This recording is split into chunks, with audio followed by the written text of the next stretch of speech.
Sebastião Salgado, à la Casa Treocchi à Venise, le projet Genesis, tout centré sur la nature et sur les derniers de la Terre.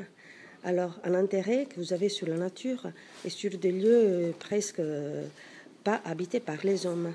Donc, qu'est-ce que c'est ce projet Genesis? Non, c'est pas vrai qu'il n'est pas habité par les hommes. On a au moins tiers de cette exposition c'est constitué par des êtres humains, n'est-ce pas? Et pendant une époque de ma vie, j'ai photographié un seul animal, nous. Et là, Genesis, j'ai pris la décision avec Lélia, ma femme, de photographier les autres aussi. Et c'est d'une certaine façon encore très égoïste parce qu'un tiers, c'est les humains, quand on a des dizaines de milliers d'espèces dans le monde. Mais donc, on a essayé quand même. C'est comme c'est une interview faite, on ne peut pas parler au coup, sinon ça va les gêner énormément.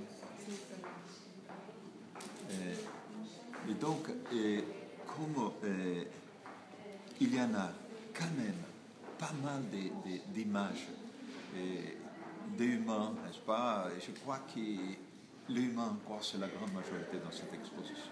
Et vous avez commencé en faisant des photos, par exemple les caves au Brésil et les guerres, le désastre créé par l'homme et sur l'homme.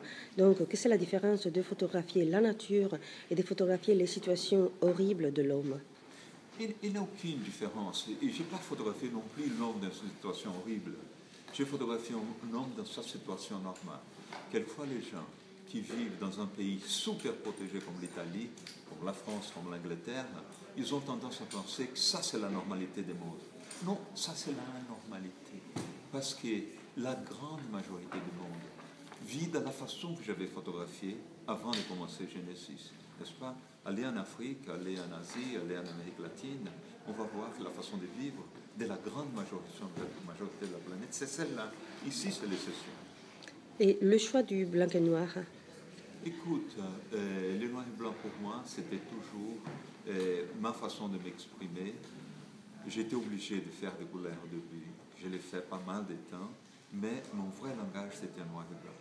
Le noir et blanc, j'ai commencé la photo avec le noir et blanc, j'ai développé moi-même mes films, et donc ce rapport avec le noir et blanc, il était très fort depuis le début. La couleur, c'était pour moi un motif de beaucoup de contrastes. Je perdais ma concentration. Et donc, tandis que le noir et blanc, comme tout est transformé en gamme de gris, bien sûr que c'est une abstraction et il y a un noir et blanc, mais ça me permettait d'avoir une concentration sur ce qui m'intéressait le plus. Merci beaucoup.